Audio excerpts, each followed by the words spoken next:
اور جب آپ عمرے کی نیت کریں گے نا، اس وقت بھی آپ یہی دعا مانگیں گے۔ عمرے کا احرام باندھنے کے وقت جو نیت کرتے ہیں، اللہم انی ارید العمرۃ فیسرھا لی وتقبلھا منی، اے اللہ میں عمرے کی نیت کرتا ہوں، اس کے لیے اس کو میرے لیے آسان فرما اور قبول فرما۔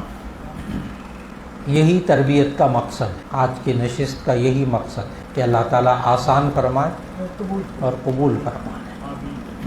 خواتین و حضرات، سب سے پہلے عمرے کا جو لفظی مطلب ہے وہ بھی سمجھ لیجئے کہ عمرے کا لفظی مطلب ہوتا ہے زیارت کرنا اور قصد اور ارادہ کرنا۔ یہ انسان بیت اللہ کی زیارت کی نیت کر کے جاتا ہے، روضہ اقدس صلی اللہ علیہ وسلم پر حاضری کی نیت کر کے جاتا ہے، تو یہی عمرہ کہلاتا ہے۔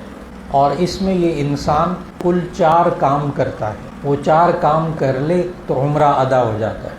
نمبر 1، احرام باندھا۔ احرام باندھنا یہ عمرے کے لیے شرط ہے، جیسے وضو نماز کے لیے شرط ہے، وضو کے بغیر نماز نہیں ہوتی۔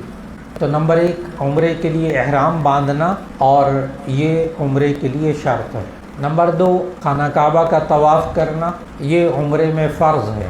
نمبر 3 صفا اور مروہ کے درمیان سعی کرنا، یہ واجب ہے عمرے میں۔ نمبر 4 سر کے بال منڈانا یا کتروانا، یہ واجب ہے عمرے میں۔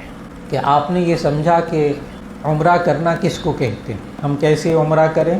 جی آپ 4 کام کر لیں، عمرہ ادا ہو جائے گا۔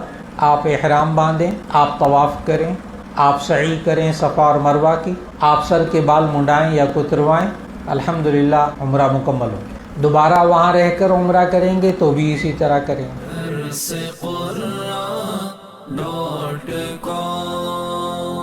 www.darsequran.com